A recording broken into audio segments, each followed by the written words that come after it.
মানববন্ধনের এই ব্যানার। প্রিয় বন্ধুরা, যে দেশে যুদ্ধ করে দেশ স্বাধীন করেছিলাম, যেই দেশে যুদ্ধ করে পাকিস্তানের 22 পরিবারের বিরুদ্ধে লড়াই করেছিলাম, লুঙ্গি পরে খালি পায়ে হাফ প্যান্ট পরে যারা যুদ্ধ করে বাংলাদেশ স্বাধীন করেছিলাম, সেই স্বাধীন দেশের এই করুণ অবস্থা আজকে। সেই স্বাধীন দেশে গণতন্ত্র কোথায়? সেই স্বাধীন দেশের রাষ্ট্রীয় ক্ষমতা কার বিরুদ্ধে ব্যবহার করা হচ্ছে? সেই স্বাধীন দেশে আজকে 22 পরিবারের পরে কয়েক লক্ষ পরিবার কেন তৈরি করা হয়েছে? তার পূর্ণ সমর্থন দিচ্ছে ভারত।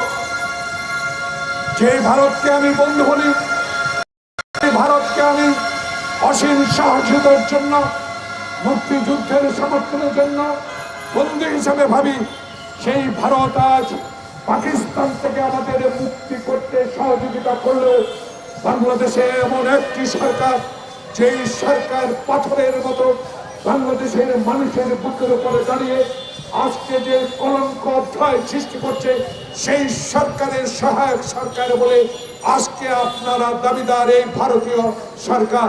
তাই এই ভারতীয় সরকার যদি সত্যি তার দেশে গণতন্ত্রকে প্রতিষ্ঠা করেন, ভালোবাসেন, ওয়াই নট, কেন বাংলাদেশে এই অগণতান্ত্রিক সরকারের বিরুদ্ধে আপনারা সহায়তা করে যাচ্ছেন?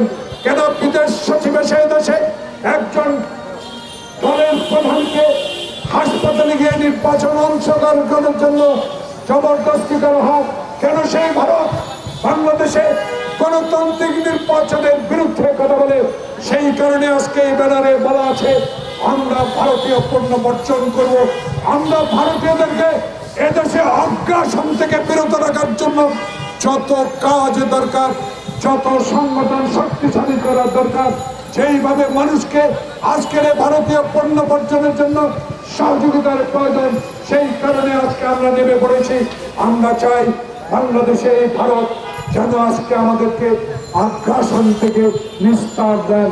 তাই এই সরকার, আপনারা এই রাষ্ট্রীয় যন্ত্র ব্যবহার করে, রাষ্ট্রীয় কর্মচারীকে ব্যবহার করে, রাষ্ট্রের আইন শৃঙ্খলাকে ব্যবহার করে বাংলাদেশের বিএনপিকে চিরতরে শেষ করে দিবেন।